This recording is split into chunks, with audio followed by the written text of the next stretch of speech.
The Justin Robert Young podcast is brought to you, as always, by your friends at The Contender. Head on over to thecontender.us.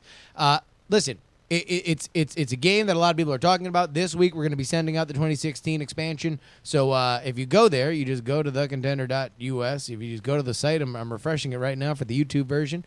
Big splash page right here. If you want to get this when we are sending them out, you need to do it now, right now. If you go to this page, it says pre-order the 2016 expansion pack under the grayed out unavailable button. As soon as that turns on, it's available to the world. But right now, if you want to get it out with the first batch that will go out, you got to do it right now. Thecontender.us.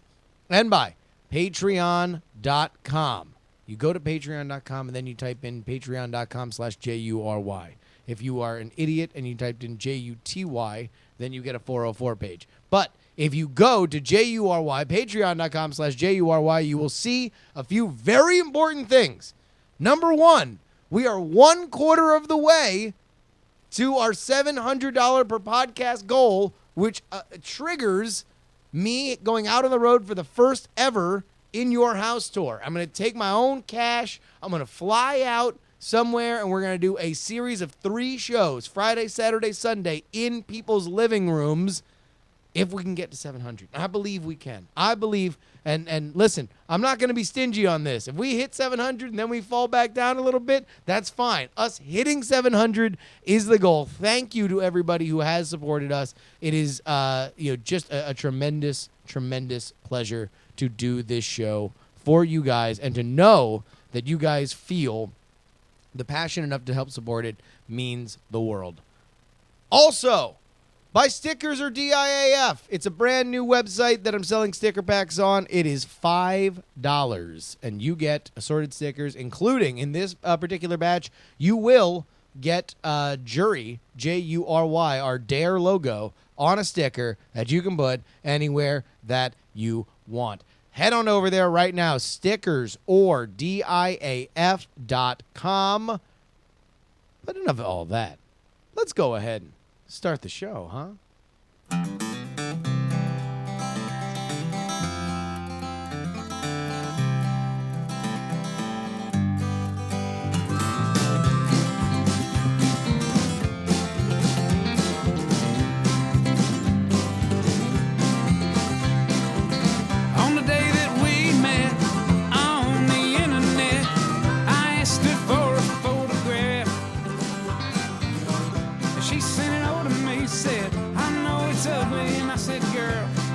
Ugly ain't the half, look at you. Well, you got blue teeth and you only got 2 teeth, but I kinda like to see you smile. And it appears that over the years you've turned into a big old steaming pile. And she said, yeah, I know I ain't no supermodel. I said, you ain't a hand model, baby, but that's fine. By most people's standards, but you're all right by mine.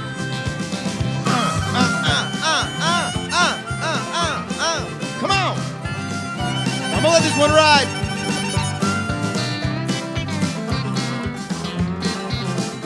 Oh! Well, on our first day, no, not the second verse. Right at 8. We're gonna let it ride. Came to the front door. I'm feeling this one. Come on, Jomo. I said, I'm gonna wait right here while you go put on a little makeup. She said, well, do I have to put on more? And I said, yes, ladies and gentlemen, welcome to the Justin Robert Young program. Holy moly, Stromboli. This is the only show where... Well, wait, I was going to say the only show where I just talk about whatever the hell comes up to my mind, but then again, I have the other politics show for which I very, very much do exactly the same thing. But that at least has a topic. This is just me and you, yo mama and yo cousin too, making a connection. And man, this is going to be one of those JuRY episodes. I'm letting y'all know. I'm letting y'all know now that we go some places. We got some recollections. We got some observations. And yes, we got some trials and tribulations coming up a little later bit in the program. But let me just start something off. I mentioned up top that we're doing the sticker pack. Stickers or DIAF is the website. Right now, the packs are going to include the JuRY Dare stickers, some die cuts of a spearmint nitrate portrait of my face. We got some hashtag BJC stickers for all the Hearthstone players. You want to represent the Bonjour clique. And a few surprises, including ones that we're getting in this week. However, what is important about that site, obviously I would like for you guys to buy stickers because, whatever. It's nice. I like doing it. I want to do it more, and I feel like it's been too long that we've had the Diamond Club out here, and we've had amazing people, including, I believe this was, I forget, it was Zebgon's, I think it was Zebgon's, who made these hats, and I've had so many people make awesome merchandise, but, those are all one-offs. They're fans and contributors and members of our Diamond Club community that are making these things, and then because they want to have rad merch to identify themselves with while they go out into the world. But there's never really been anybody who said, hey, you want to know what? Let's put a little time, money, and effort into just making something for that, right? Like that's something more than a one-off. So that's what I want to do with stickers or DIAF. And that is, I think, something that is worthwhile, and I don't want to make this an extended infomercial, but just so you know, that was where that was coming from. But I found myself this week setting up the website and going all through all my options on how am I going to sell them, what am I going to take, what's a good deal. I found myself feeling, despite the fact that I had added an extra project on my plate, I felt the burden upon me lightening as opposed to heavying. Now, what do you mean the burden upon you? I don't mean anything necessarily, bad or not good. But, as we stand right now, there is an element of me getting used to, and it's not as bad as it was a few weeks ago, but getting used to an independent schedule. And then I got the Contender, which is going very well, right? For what we've sold so far and what we hope to sell going forward, we are certainly on track, but could be going faster, as any business. You look at your bottom line and you're like, yeah, good, could be better. And you just feel good to get a win, right? You just feel good as I saw these because initially the stickers thing was just me trying to move the extra sticker packs that I made for Night Attack Live last week. And as we sold those out, like, almost immediately, and as I had to, like, scramble to buy more stickers and buy more postage and all that kind of stuff, more envelopes, it just felt good to get a win. Now, do I expect to be a sticker magnate and be building a gigantic pool at some point that is, a fully sticker funded? No, I don't at all. However, feeling good about the project led me to do things that I would not normally do. I believe I've mentioned on this show, and if not on this show, I've certainly made it a point to talk about it on the JuRY show, the podcast that Ashley and I did when we were on the way to getting married, that I am kind of numbers phobic. I don't like looking at numbers. Numbers in general bum me out more than they make me happy. Now, what does that mean?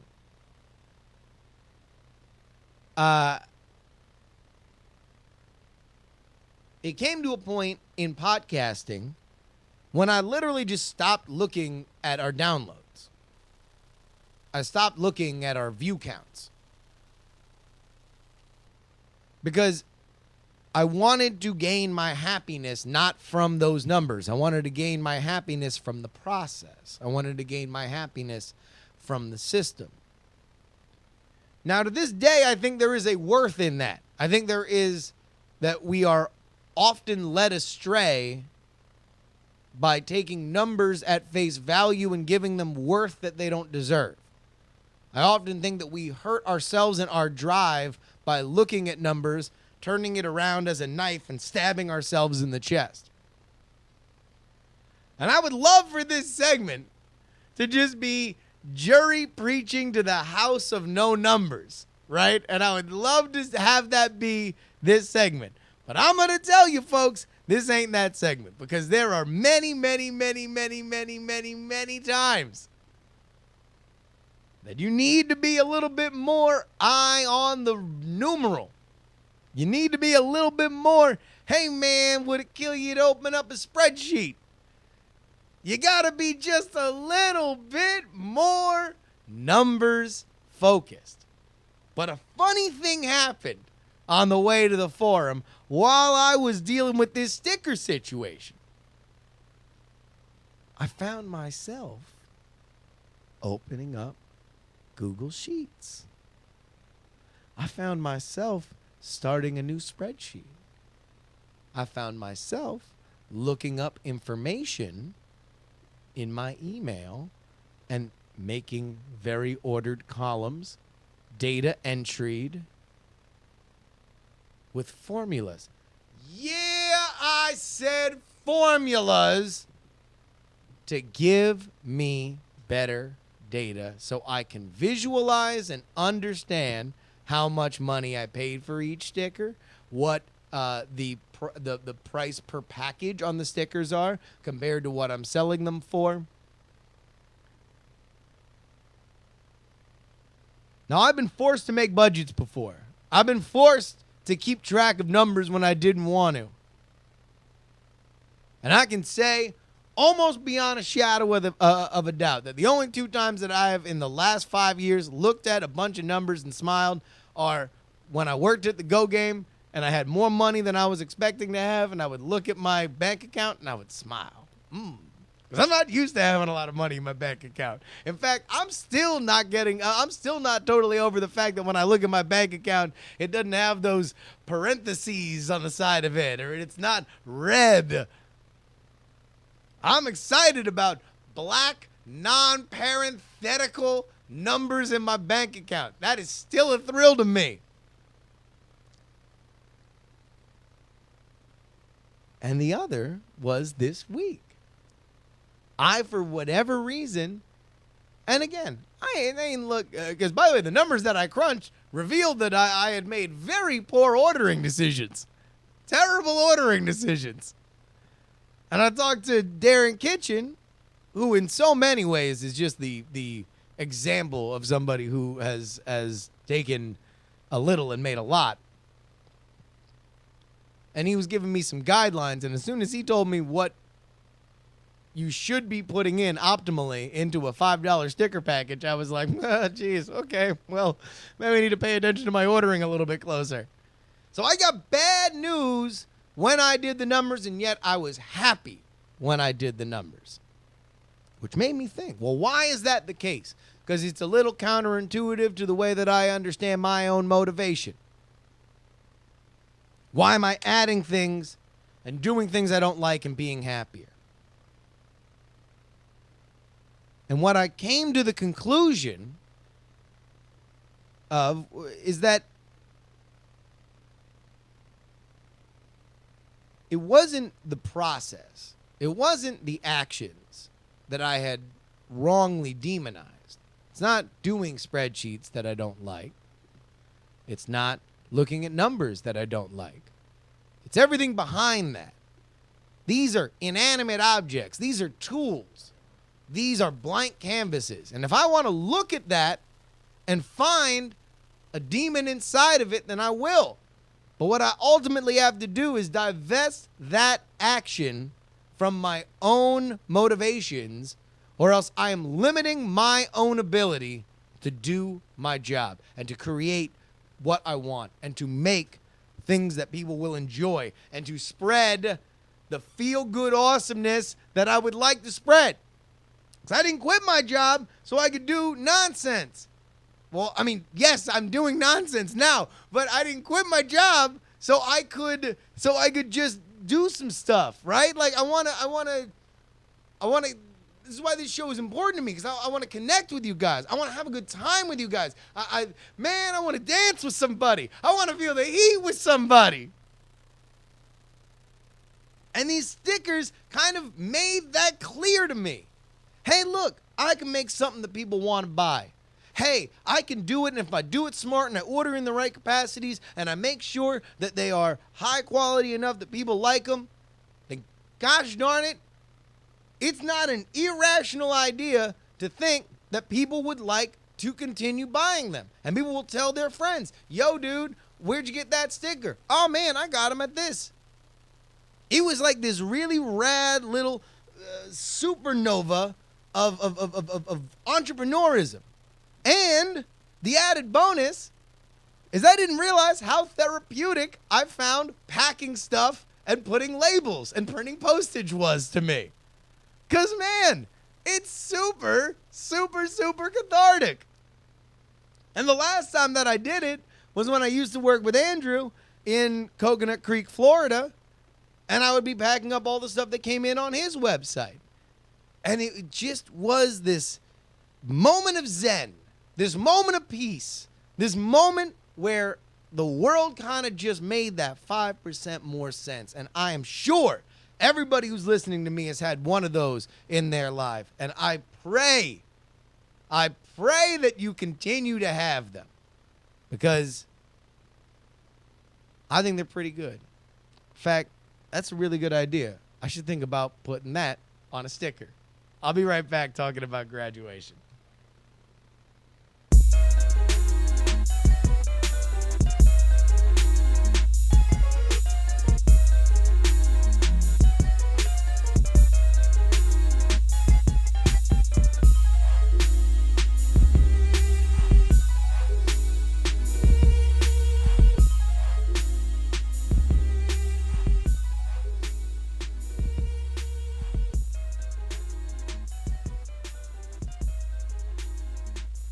The one thing I do need to do right now, Stickers or DIAF is a square.com website, not a Squarespace website, but a square.com website.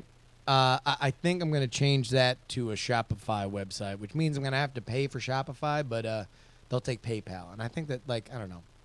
Number one, I got to switch it I got to take PayPal, because if I don't, then literally, like, I'll just hear it from Andrew. Like, I just don't want to hear it from Andrew. All Andrew wants to do is pay on PayPal. And, like, literally, I talk to Andrew, like, twice a day, every day. I can't make that investment of time and having Andrew tell me twice a day, every day, that I need to take PayPal on the sticker website. And if he doesn't say it, it's worse, because he's just thinking it. Today's graduation weekend for a lot of folks. I know that we do have some recent and upcoming and possibly current right now college graduates. If you are one of them, any one of them, then congratulations. If you haven't gone to college, then don't worry, it's a sham, you saved your money. But if you're there, I mean, it's not a sham. I've always said college is a sham. My mom always, she likes to yell at me. Last week we had the big touching tribute to Gloria Young. This week, sorry, like, I'm just going to have to say it again. I have very conflicted feelings about college. Very, very, very, very conflicting feelings on it. Because on one hand, it's impossible to prove a negative that my degree has not helped me. Specifically, when somebody's looking at it, it almost allows me, if I am a college graduate from a name university that then went off into the wilderness working with magicians and sketch comedians for 7 years, I am a learned man who has taken a sabbatical to follow his dreams. If I just graduate high school and do that, then, you know, I don't know. I mean, I guess I don't know if the answer to that is that there are more doors closed to me, or if it would be the exact same, because again, you can't prove the negative. But I do know this. When I was in college, I believed that college was a sham. And I almost transferred from Syracuse University, knowing that I was spending, and my mom was spending, a lot of money. I mean, geez, at that point, I got out from college with about $30K in student debt, which I thought at the time was astronomical. It's absolutely cray. And that's a pittance compared to what kids walk out of school with these days. Holy shoot, goddamn. Lot of scratch that kids owe coming right out of school. So I don't know, another day, this is like, all right, I just realized I'm just raining on the parade. All right, I'll do my college as a sham speech at some point if I haven't done it already. Let me talk about my graduation weekend. So, there was a point where I was leaving the SI Newhouse School of Public Communications, which now I kind of use as a punchline because I like to say it in all of its highfalutin glory. But, you know, it is a good journalism school. It's a very good journalism school. I had a ton of connections coming out of school because because of the Daily Orange, where I worked as for all 4 years through college. And in fact, I knew that I had one job no matter what. It was my buddy Sean was working at a newspaper out of Utica, New York. Shout out to Utica. Wherein I could have covered the police beat. I decided that I wasn't going to do that. I had also been doing doing sketch comedy. And I talked to a couple of guys in the group, one guy specifically, and we decided that we were going to go out and do sketch comedy together. We were going to go to New York. We were going to get rando jobs, and we were just going to focus on sketch. And so, damn, that's what we did, man. We had out there, and we, all those stories are their own stories. But let's focus on this decision. I had one professor. I say college is a sham, but I had one professor that to this day I would like to run pretty much all my major decisions by. Now, I don't, but that just means I'm stupid. I would like to. I think I should.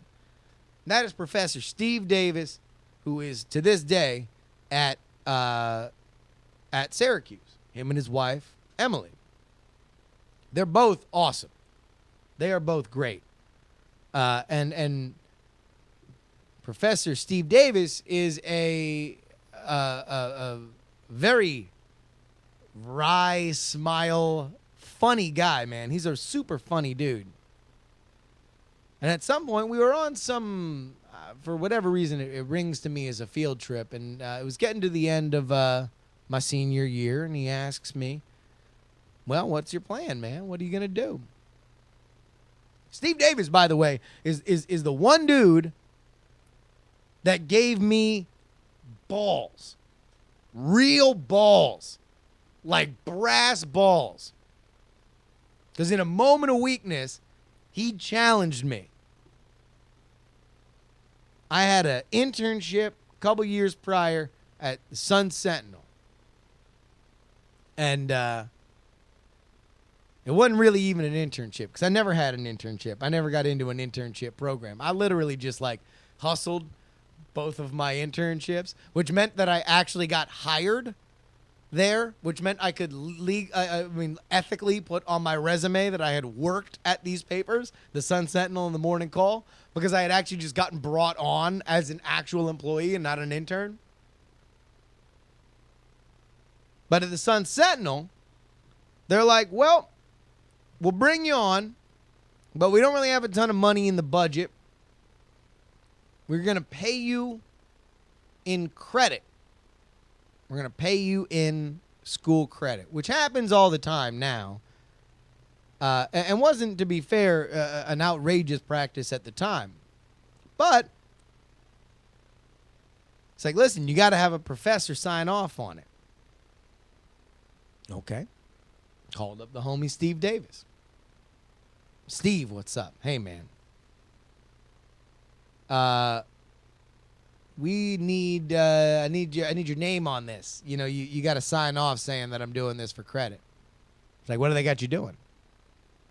Well, I'm going to be running their website stuff, and I'm going to be writing a little bit, but doing a lot of web aggregation, yada yada yada. I mean, this is Jesus dating me, but you know, I was sizing down photographs. I was doing menial, stupid stuff. Like, that sounds like a job. I'm like, yeah, it is. It's like, yeah. So, understand this, and I'm paraphrasing him. Understand this. If it is worth them to bring you on, it is worth them to pay you. And I don't know whether or not he said this to me personally, but this is what I heard in my head. That if you let yourself get played now, you will never stop getting played. Like, if you let yourself not get money from these people now, they will always find a reason to not give you the money that you're owed.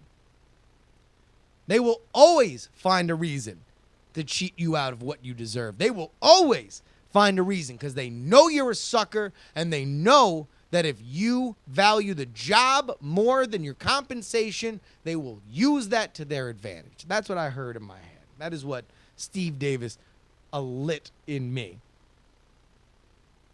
So now I have a decision to make because the school year is over. We're already in the summer. I made the decision to be in South Florida for that summer, where I was going to work at the Sun Sentinel, living with my mom. So if I go to these people and I say, F you pay me, I have no recourse. Like, I'm out of an internship. I'm out of any experience that I could get that summer if they say, yeah, about that, bro, deuces. But I couldn't disappoint Steve Davis. I couldn't, because now he just nut-checked me. He just said, do you have the balls to do this? And I respect him so much that I can't imagine going back and saying, yeah, I don't know, Steve. I just don't know. I just really needed the thing. I just really wanted to have a thing, Steve.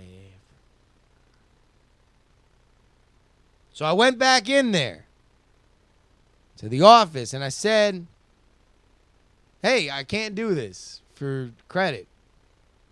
I got to get paid. And they said, sure. Like, it wasn't even like a thing. It was just like, I guess he was just trying to see, like, he was just like fishing in his pocket. The editor was just fishing in his pocket to see if he left $20 in there and he could get away with not paying me. But they had money. They had money. Like, it was just like, hey, can we get him to do it for free? Would you do it for free? No. Okay, here's money. Like, it was that simple. It was so quick. Like, it wasn't even like a, okay, hey, it was, they just had it. It was amazing. So let's go back to that time on the bus. Steve Davis. Man, I respect to this day. He says, what are you going to do? I said, well, I'm going to New York. I'm gonna try comedy for a little bit. And he's like, okay. And to be honest, I at least I hope that he was disappointed by my decision, because I think he saw in me something that would be good for the field of journalism. I think he saw in me that I would be good, and it just wasn't my path. I hope he was disappointed. I hope I did disappoint him. But in that moment, it was me being deterministic about it. And that's something that I hope he did respect. I've talked to him since, I mean, never really about this. And to be honest, I wanted to talk about this whole other thing. Literally, I have here in my notes that I was going to talk about how I bought an eighth of weed and then didn't smoke it for 2 years after I graduated. I don't know how that would be a more interesting story than the one I just told, but that was on the notes. I've just kind of gone into this Steve Davis, black hole. I will say, listen, if you are considering going to Syracuse University, you should, to go literally just to talk to Steve Davis and Emily Davis. But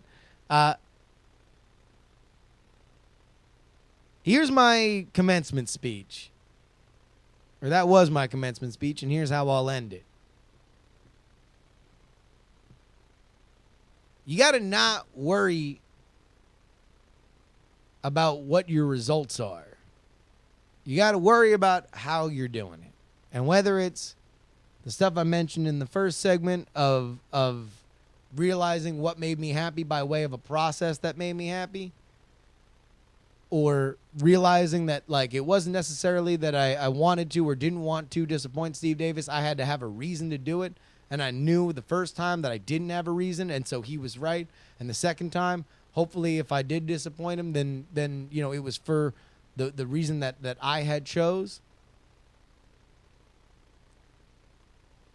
The truth is in the process. The truth, there's like, life is a journey, not a destination, which I like in theory as a saying, but it's always so definite, right?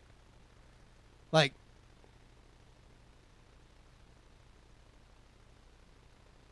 you like to think about graduation, either in high school or college, as some kind of mile marker.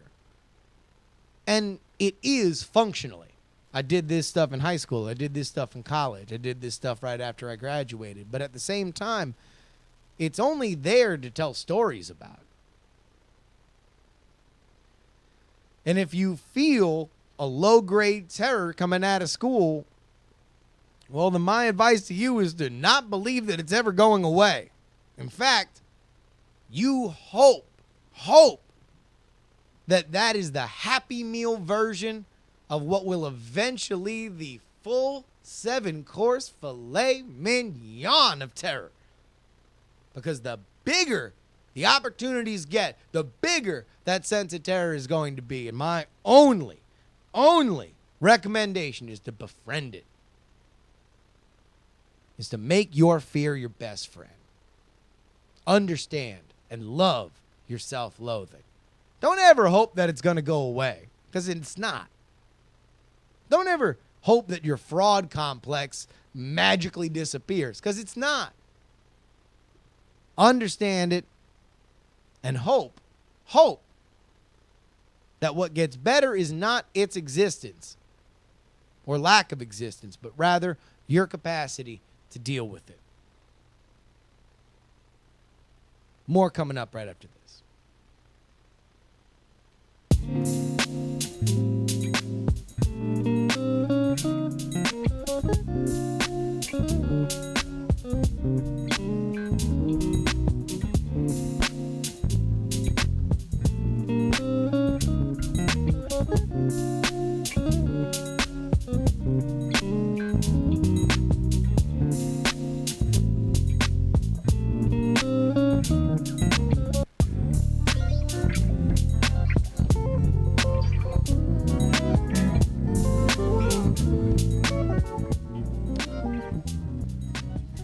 Man, I did not want that to get preachy. How did that get preachy? Oh, man, I just started preaching. Because now my other two topics that I got to talk about are both also kind of preachy. Like, I wanted to talk about online communities, and I wanted to talk about how name calling has never solved anything. And all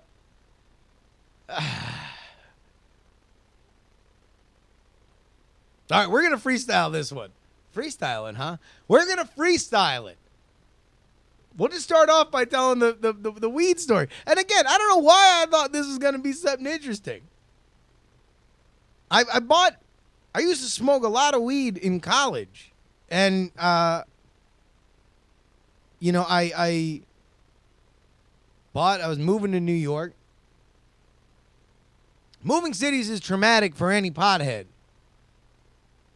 You know, maybe y'all millennials have probably never experienced this, especially in the states that weed's legal now. But like, you know, back in the day, dealing with a contraband substance, if you move from one city to another city, you've now uprooted a large social aspect of your life. You know, because you got your primary dealer, you got your secondary, your backup dealer, you got your other dude who, like, you know, kind of deals. If they're all busy, you can call your friend who probably just is sitting on a lot, then maybe you can buy a little from him, and then you'll both re-up together. Like, there's a lot that is geographically based. We used to call in college, it was, you know, our friendly, whatever our code word would be friendly neighborhood. Because we'd always have our friendly neighborhood drug dealer. Hey, man, you going to go see Friendly Neighborhood today? Yeah. You want me to pick anything up at Friendly Neighborhood? Okay, cool. Friendly Neighborhood. It kind of sounds like, now that I say it out loud, it kind of sounds like a Korean grocery store, right? Friendly Neighborhood. Take off that backpack. So I was like, okay, listen, I'm gonna buy an eighth of weed, because at the time I didn't smoke a lot by myself. But I figured, you know, hey, moving around, yada, yada, yada, who knows? So I remember sitting on my porch the day before I moved, a buddy of mine rolls up a blunt, smokes the blunt. Now, weed smokers will know the math on this intuitively more than non-weed smokers, so just trust me when I say that two people kicking in on a blunt, a standard blunt, is puts a little dent in an eighth of weed. Eighth is an eighth of an ounce. So I expected, upon smoking that blunt, which unlike R.L. Stein was rolled well, that I would have to find a new weed dealer in New York fairly quickly. You know, because I'm like, well, this ain't going to last me all that long. Now, I've kind of blown off the ending to this story, but what ended was, that was like the last time that I had smoked weed it was nearly 10 years between between when I bought that weed from a drug dealer and when I bought legal weed in California as like a grown-ass man. MacBook Pro is pointing out, I got all my weed heads in the chat room pointing out that a eighth is roughly 3.5 grams. If you are kicking in, then a good blunt is about a gram. So I'm throwing in a fair portion of the weed that I had. Look at all these happy numbers. You will never get people to talk more legit math than when weed heads talk about how to split up weed. It is amazing how much, when you put just a little stank on it, everyone's a math whiz. Everyone's John Nash when it comes to breaking up the scale and finding out who's owed what.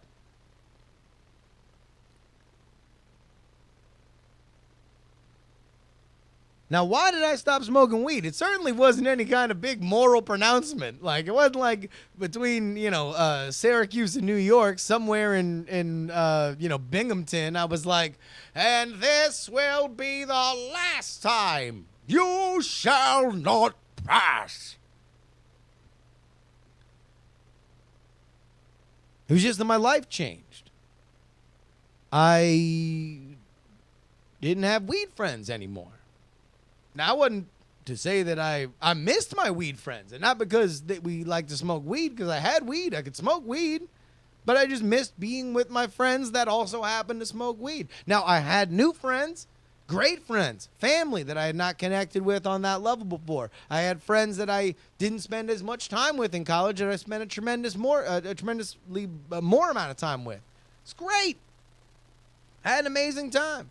And it was like 2 years later, because the only time I would ever really smoke weed was I would just keep it as kind of like accoutrement. I would just keep it as like a party favor. Somebody came over. Hey, man, you want a beer? You want a lemon soda? You want some prosciutto? You want some weed? Whatever. What do you want? What do you want? And we'd break out this, increasingly decrepit, crumbly ass oregano looking weed. Until one day, and this was years and years on,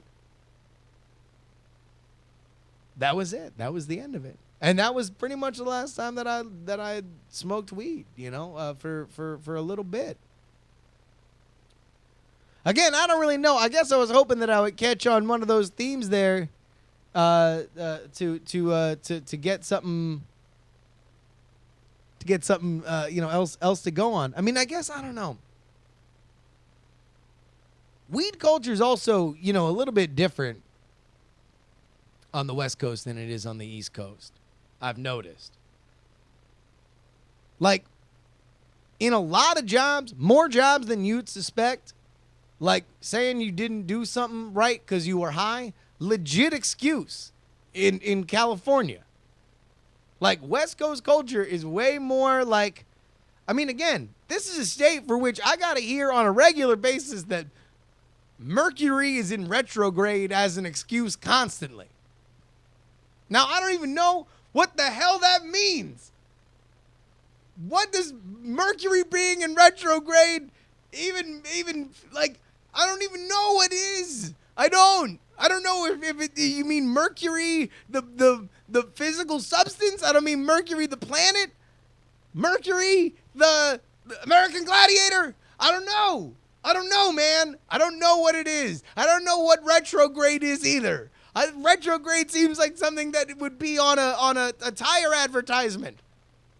2.5-inch retrograde. Like, I don't know. I don't know what it is. And yet people say it constantly out here. And it's a legitimate excuse. Hey, you were late today. What's up? I know.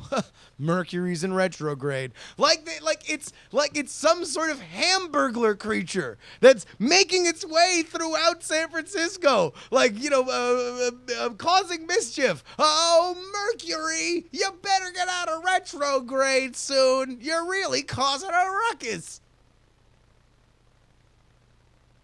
So I would personally, if we are already legitimizing an excuse for which I have no idea what it is, and I'm not like I'm standing up for it, like I'm only expressing myself here on this show where I can talk to you guys. I have no idea what it is, and I just smile and nod. Oh, yeah, Mercury, am I right? I have more of a legitimate if someone said, yo, I'm sorry, I screwed that up because I was so high. I thought, all right, true confession time. I've definitely walked in to a job interview high. I didn't mean to.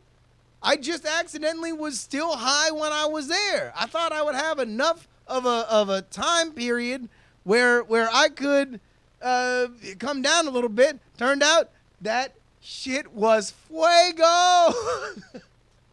And I was sailing, take me away to where I'm going. And I was going to a job interview. And now luckily it was with friends, right? Like it wasn't like a thing and it turned into a kind of a joke. But I can understand that. I can understand that problem was, oh crap, God damn it. Turns out, couldn't figure it out. Brain chemistry is a funny thing. Listen, it's all right. It'll be good. I'm sorry about that. That makes more sense to me than Mercury in retrograde. Everybody talks about it too. Okay. Now I'm just fired up about somebody explain to me what this is. I'll be right back with all of your emails right here on the JuRY Show. Mercury in retrograde.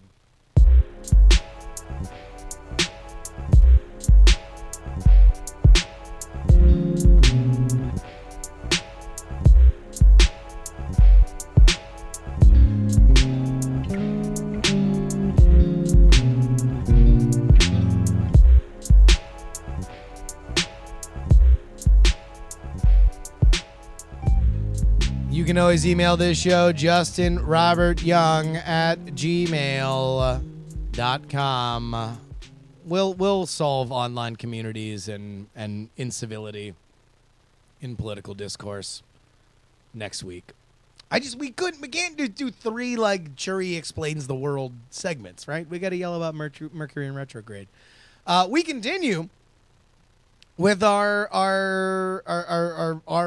solicitation letters for the as yet triggered JuRY in Your House tour. Reverman says, I know you have naturally decided to start the JuRY home tour in Cincinnati because the fans here are amazing. To sweeten the pot, 2 weeks, a new board game bar is opening up.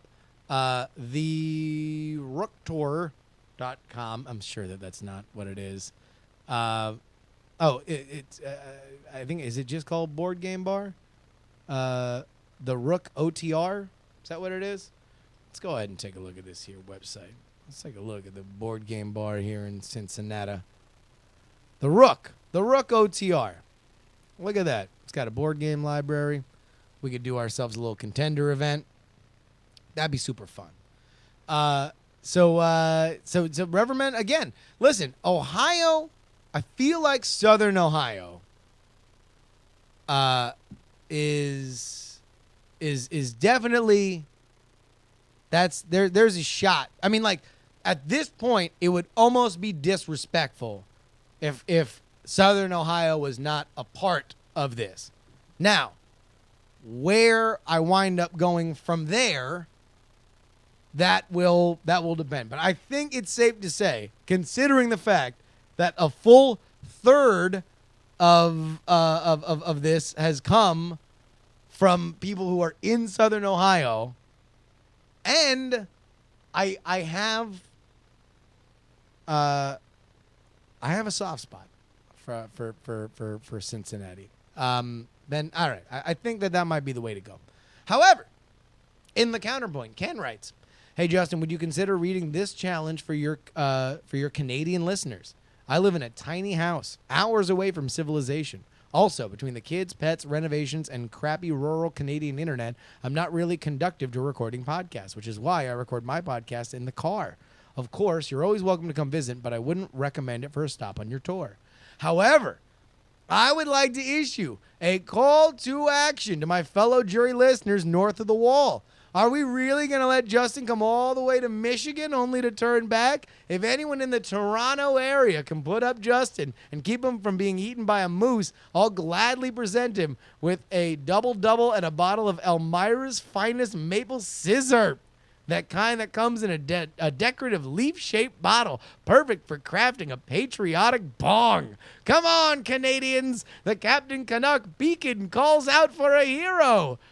Oh, boy. I'll tell you what. That might be something to swing it.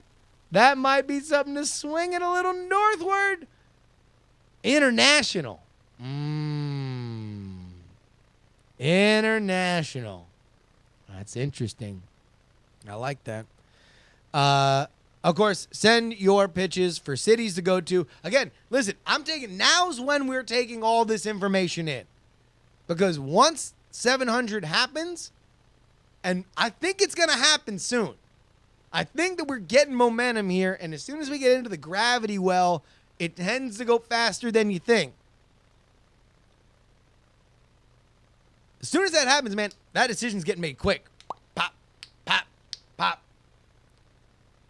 Like, so you got to send in. If you are willing to host me, or like Captain Canuck, who beckons for a hero, wants to draft somebody else who's listening to this right now into hosting me, then I got to get this information in now. This is the big time. And so, of course, we swing from that to a troubled emotional triangle from one of our many trans listeners. Hannah is a male to female trans who was sexually and physically abused by her father and was a fan of Chris Angel and loves this show. Thank you so much for listening, Hannah. She wrote a bunch of stuff at the beginning that I am not reading because it's a goddamn book here, Hannah. I mean, I'm going to read a lot of it, right? I just can't read all of it. So I tried to summarize it up top. Let's get into Hannah's own words. I'm pretty alone. I can't talk to my sibling or my mother because I frankly don't trust him. That's a whole other issue that I'm not sure I want to get into. My friend, the first person I sexted with, almost my first consensual kiss, I didn't do it because I felt worthless, and like their first, I didn't know if it would be or not, honestly. Shouldn't be with somebody like me, i.e. somebody's first before being sexually abused by her father. Stupid thought, but hey, when I say almost, I mean I literally had someone yelling at me to kiss them. Anyway, this person recently came into my life after almost 3 years since the last time that they did. I basically went into a downward wow spiral after that. I realized I was truly trans on the very night they texted me out of the blue. When I say realized, I mean I actually finally said, yeah, well, I am. I guess I'm trans, and I need to accept that. Basically, since then, we've been talking. This was about a month and a half ago, and I've basically just been thinking about this person constantly. I'm pretty much in love with them, and they know it. Now, here's the kicker. I'm emotionally mature enough to recognize nice guy behavior and not to engage in it. I recognize the fact that they just don't see me that way, and that's fine. It's not actually. It tears at my soul, but there's literally nothing I can do about it or that I would want to do about it. I don't even judge your current boyfriend who has a history of crime and stuff, because I am a functioning adult on some level. Basically, this person is the only person in my support network, and it puts, in my opinion, a far, far bigger burden on their back than they need or deserve. Though they say they don't mind, but honestly, it's only a matter of time before they grow bored of my constant whining.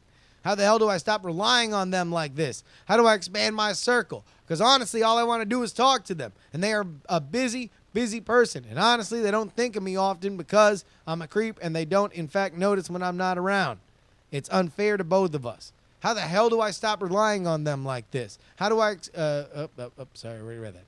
On another level, I'm a scared child, afraid of failure, and I can't even just go out and get the stuff I need to do done that I can start...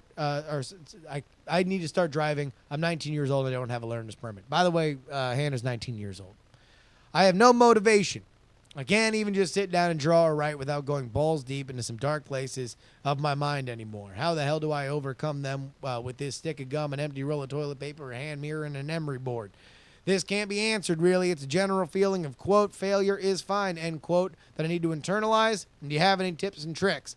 Anyway, I just need to say this to someone, and I respect your opinion and, on occasion, random internet man. Thanks. To Hannah. All right. Hannah. Okay. Number one, let's understand that Hannah's 19. You are a sweet summer child.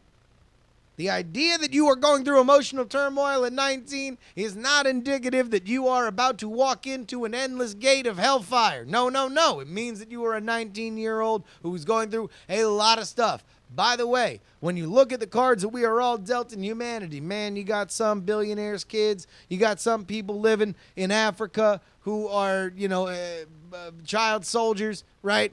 And somewhere in the middle, you got you. I'm going to let you know that you're closer to the lower than you are the higher. Here's the good news. You have self-actualized a lot of your problems. You understand and can draw a circle around the things that make you feel bad. Congratulations! You are a million times ahead of the game, because I can guarantee you this, that there's a lot of folks, up to and including your father, sexually abused you, who probably was not able to draw a circle around their problems and instead internalized it until that darkness metastasized into full demons that breathed fire on his family. Now, I have said a bunch of times, and believe you me, there is an element that very much heartens me that there is a trans community that listens to this show and writes in. I very much appreciate that, because I know, listen, you ain't got to be a genius to look at the suicide rates of the trans community to say that there are a lot of issues, and it doesn't seem like there's a whole lot of avenues for people to talk about it. In general, it's just kind of looked at as scary and weird, and everybody wants to shut it down. So I am very excited to be an outlet for that in a non let's talk about trans issues kind of platform. But with that same token, I'm not an expert on that. I'm not an expert on the emotions that go into it. I'm not an expert on that element of our gender sexual spectrum. So I will just punt on a lot of that. Let's keep it to some of the human stuff. Okay, you got a person for whom you really care about, but they don't care about you. Also, you feel like you're being a burden to them. Bad news, bro.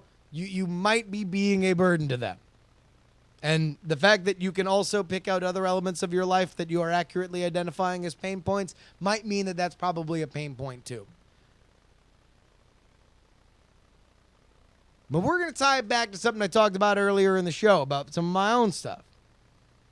You got to find a process. You got to find something that you can do.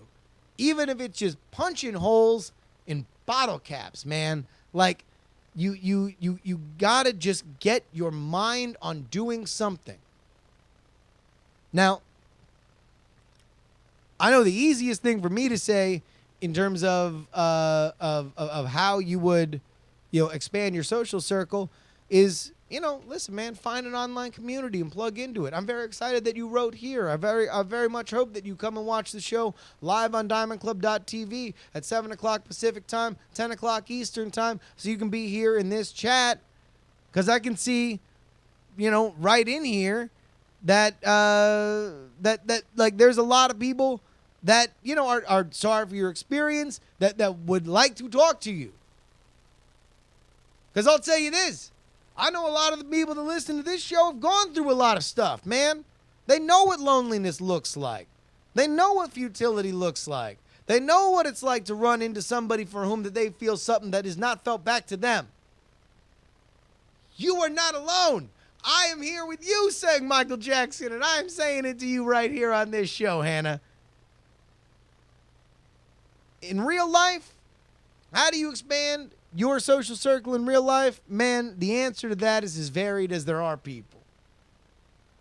Maybe it means you've got to move. Maybe it means you got to focus on something else.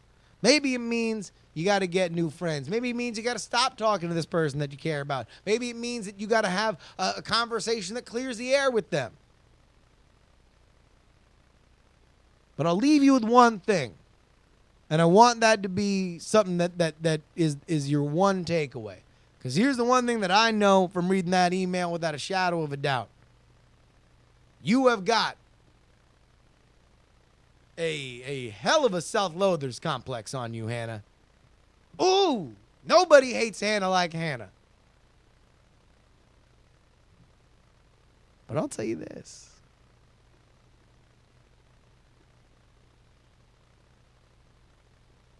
That's a plus. Because I'll tell you this. There is a common thread with people that I have known, that I'm friends with, that are very successful. Very successful. I know that there's a common thread in everybody that I almost view as or that I would view in the term creative genius. Captains of industry. Entrepreneurs, innovators. And that is this. Satan is their motor, baby. They don't like themselves, and they have harnessed it. They use their self-loathing to point out elements of their life that need to be fixed, and they fix it. They do not go against their self-loathing and say, I will defeat you. They say, how can we defeat life? Because we are both in here. The part that loves you and the part that hates you. And only if you can tag team those MFers together will you have better and greater success. You have a machine. You have an analytical machine that is right now set to self-destruct the other elements of your life. But imagine if your self-loathing complex was there for maintenance and not for destruction. Imagine if your self-loathing complex was a weed whacker and not a Molotov cocktail. Imagine if you could put your hatred of yourself to work, because I am here to tell you, dry land is not a myth. I have seen it. Every element of my life that has been successful, I can absolutely directly contribute to the fact that all of my emo self-loathing has helped me get there. And I don't think that that's unique. I don't think that that is a fluke. I don't think that that is something that you can say that you cannot aspire to. Hannah, you got dealt a crappy hand. But you want to know what? As far as I'm concerned, the way you wrote that email, the way that you can understand your own pain, hell, you're ahead of the curve.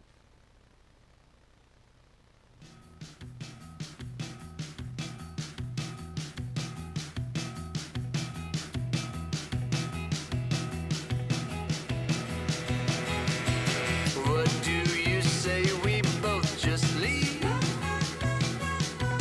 Of course, everybody, Is there more here? you can find this podcast on Stitcher, iTunes, Google Play Music.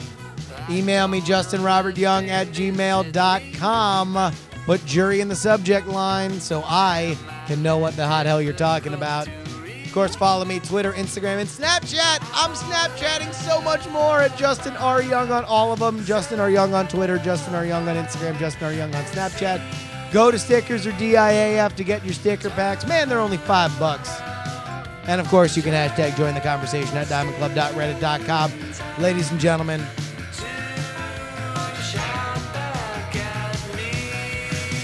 this is your old pal, JuRY, letting you know, please don't die. Do you like how your hair gets cut? Do you like when your friends fuck up? Don't you think you have had enough? I'll read more advice till something sounds nice, but line by line just shines back at me.